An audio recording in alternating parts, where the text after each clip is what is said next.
Okay, kale bantu bange mbebaza egyo gyonna gye mutuusaako engalo. Amanya nze muzungu David Kadongo kama music analyst. Olunaku olwaleero ndi wano ekyotera ekyalo bakiyita Kalimiira oba Beerakoki. Wano weewa omugenzi Geoffrey Mukungu Malayika era kino kyekijja kye. Abantu abalabako enteekateeka eno ekijja kya Geoffrey Mukungu Malayika emabega kyali nga kiri mu ttaka nga baakugirira na mayinja musobola okunjulira kati omulimu ogwo wano leero wegutuuse era tulabika tuguggyeko engalo. Geoffrey Mukungu Malayika yeetumumaaliriza era ndowooza tetulina kye tugenda kubeera nga twongerako. Abafamire tumaze obbakwasa ekijja kya muganda waabwe omwana waabwe Geoffrey Mukungu Malayika ye yakuyimbira oluyimba ejjiini ly'e Mombasa n'ennyimba endala mpitirivu. Yatandikira mu Kyontuma Guitar Singers eky'omugenzi Fred Kimera muto wa Minsera Segamwenge. We yavaawo n'agenda n'atandika ekibiina kye ekya Sseggwanga Guitar Singers. Ndi wa mukisa nti kameramaani wange y'omu ku bammemba abaali mu Sseggwanga Guitar Singers era naye ajja kujja atubuuzeeko tunyumyemu. Kati eno y'enteekateeka, kino kye kijja. Twali tulowoozeza mu kusooka nti oba tuli bateekako ttalazo naye ebirowoozo twagenda nga tuyisiŋŋanya ebirowoozo abamu ne batugamba nti tukolere ddala ekintu eky'obuwangazi kubanga towels zimaaliriza obw'olumu nga zikoze eki nga zifudde, kwe kukola ne tuteekako ttalazo. Kati ono kebeere enkuba kagebeere mazzi tegalina kye gagenda akola ku Geoffrey Mukungu Malayika mpozi nga bamusenze kyensuubira obanga omuti sirabawo na muti gwinza gagwira. Bye bimu ku bintu ebisobola oba banaaleeta nkumbi ne baasa, bye bimu ku bintu ebiyinza okubeera nga byonoona amalaalo gano naye nga sofa Geoffrey Mukungu Malayika okwebaza emirimu egyo gye yatukolera kino kye tusobodde okola. Era mu kino ŋŋenda kubanga neebazaako abamu ku bammemba abasobodde okuba nga batambula naffe mu nteekateeka eno. Abafamire mbeebaza okubeera nga tukooperatinga era nammwe abali eyo nga mulina famire zammwe zaavaamu abayimbi nsaba cooperation tukolagane bulungi. Ffe tuli bazibuzi otuze mu famire zammwe era nga tunaamala okukola ekyo ekituleese tugenda kwamuka tugende. Bino ebintu si nti gavumenti yeetutaddemu, si nti waliwo ekitongole ekitutaddemu, wabula bantu ssekinnoomu era wano wenjagala okwebaliza Mwami Ssentongo Vincent, Nnaalongo Bagonzo wa Prime Gardens, Mayanja Matayo okuva Embalala yeekolera music analyst, Namugumya Doreen, Kirabo Christine, Makumbi Junior, Williams da Select okuva Mubende, Derek Santos, Salibala Kazamufuula, Welex Mexes Nsereko, Salongo Kalungi Isa, Mpiso Semakula Richard, David Alex okuva Egaba, Matia Luyima oyo muzzukulu wa Matia Luyima. Matia Luyima ye yamuwa erinnya eryo.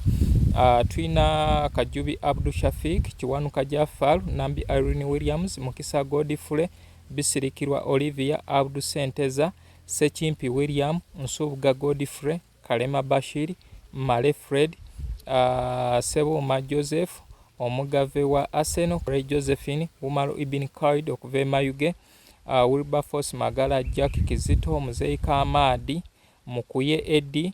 Then waliwo omwami gwe nali sinateeka ku lukalala luno, omwami oyo alina Kasongola, ali Kibula Dani ne muganda waffe Sekajja okuva e London. Be bantu abaalabikidde ku lukalala olwa contributinze.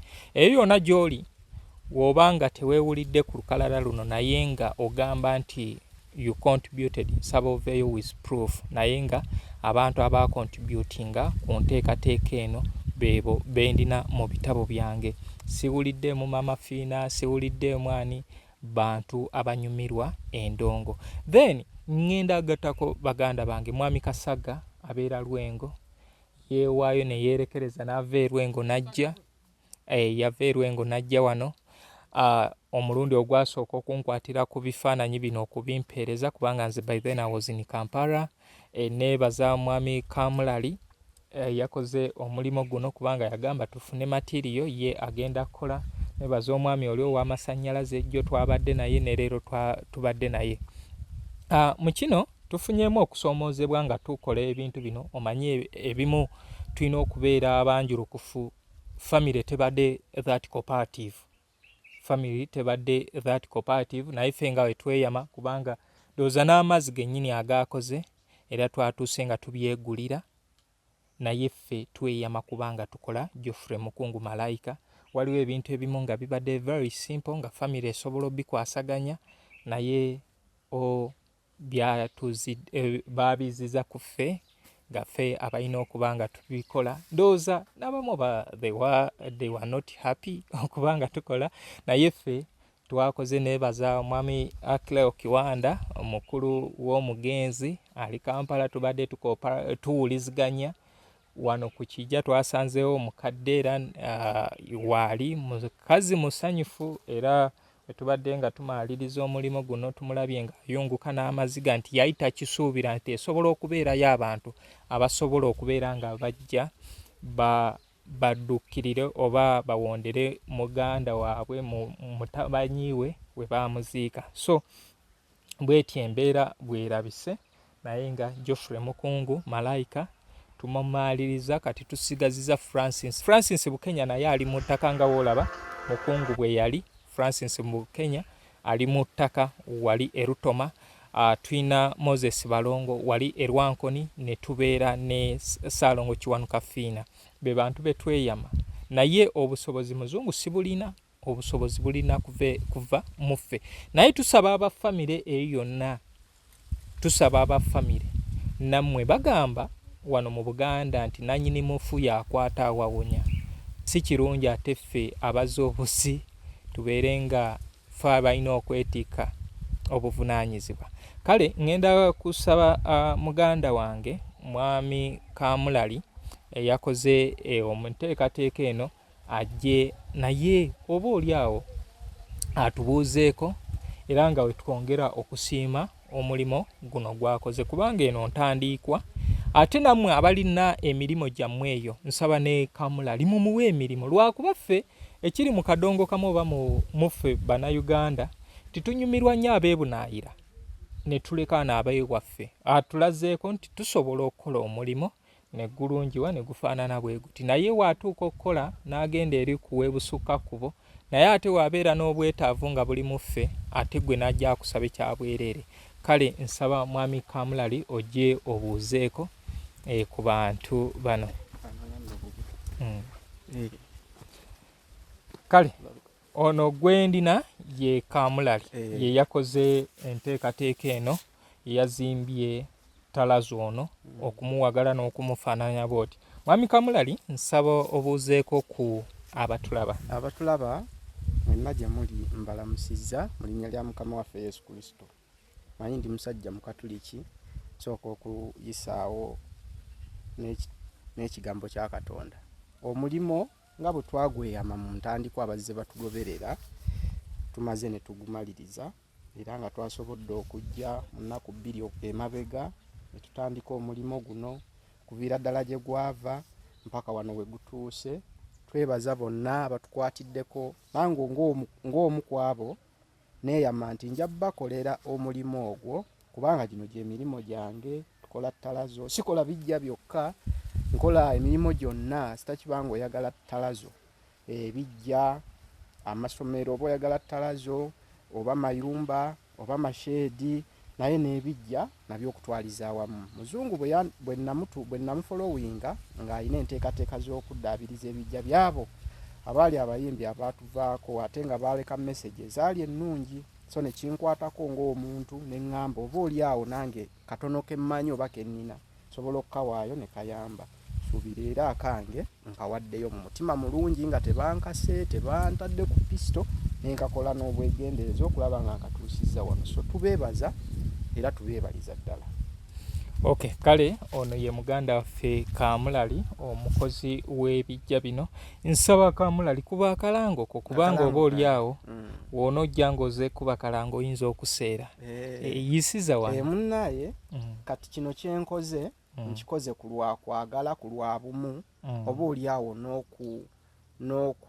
Okugatta ku kisaawe. N'okugatta ku kisaawe n'okulaga abantu nti gwe kye weetaaga nsobola okikutuusaako. Ono ye nga ye tumukoze ku lw'amaanyi gange, sitaddeemu, sikoze eki, naye oli bw'aba nga ayina ekijja kyonna oba omulimo gwonna nga gwa ttalazo, osobola okunkubira ku ssimu oba okutuukirira omukulu ono asobola okukuntuusaako. Ekijja nga kino tukikola bulungi nnyo ne tukiteekako fashion yonna gy'oyagala. Nsaba ennamba yosooka ogiyiseewo. Ennamba yange eri 0753 42 35 04.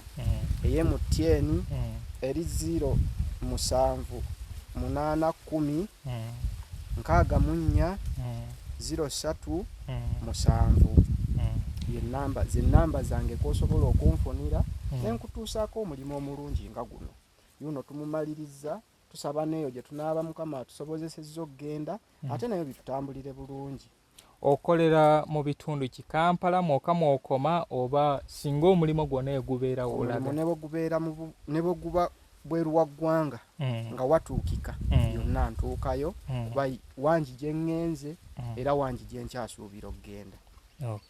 Sigamba nti nkola gwe Kampala, nkola gwa wano, oba guli Kyotera oba Mayuge oba Isingiro oba Ishaka, yonna nsobola okutuukayo kasita tuba nga twogerezeganya n'abo bekikwatako. So emirimu tugyetaaga tugikole, n'abo abatalina busobozi naye nga bakyagala tusobolera okwogerezeganya ne tulaba ekyokukola.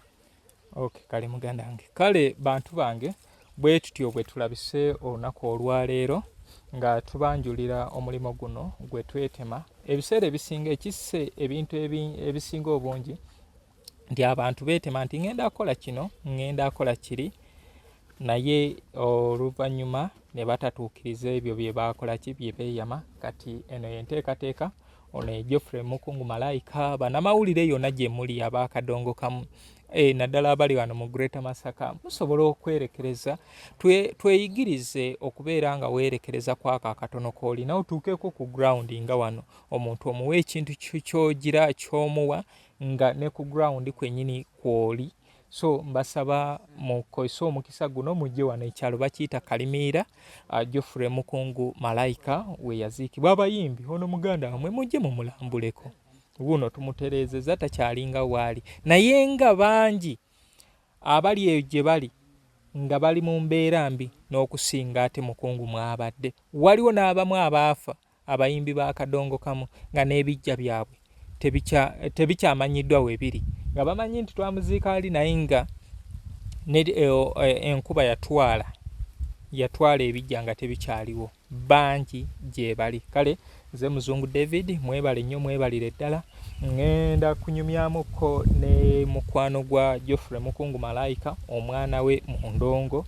Mwami Kasaga yali ku kamera, kati agenda kuvaayo adde eno, naye nga neebaza buli omu atukwatiddeko.